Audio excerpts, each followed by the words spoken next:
Hello friends, this is our very first video on recursion series. So this is an introduction video and we will going to see what we are going to learn in our entire recursion course.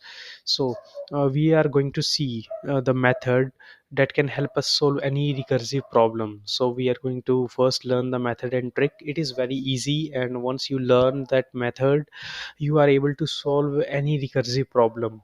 So going forward in our recursion course, we are going to see number of programs, number of problems that we will solve, and our recursive approach and our way to solve any recursive problem become easy and better. So these are some of the problems that we are going to solve. So we are going to solve problems on calculate power of a number of digits, Fibonacci, print n, and some other problems that I have not mentioned here, but we will see as we go forward.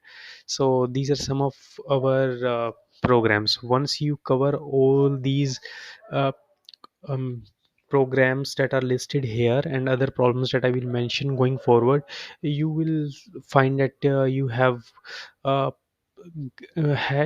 your hands on all the recursive problem, and you'll find it very easy to solve the problems going forward, and your data structure skills got improved a lot as we move ahead.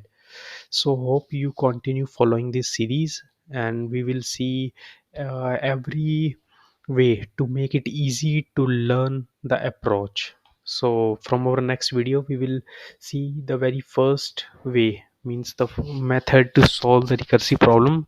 Once you learn one method, you can use that in any problem, and you can solve any problem. So that's all for this introduction video. In the next video we will uh, learn this method in a very short span of time. We are not going to waste a lot of time solving these problems. We will see how we can learn fast, cover the entire series of recursion fast, and such that you can even solve all the problems in a single day, and can have a good hands on all the problem in only one day. We are not going to waste 15-20 minutes learning every problem. We will just see how we can solve a problem in 5-10 minutes, except few problems that may take some time, like merge or quick sort. Otherwise we are going to solve problem in 5-10 minutes only. So this video, keep subscribe, follow us, like this video, and improve your skills on programming recursion. Thank you.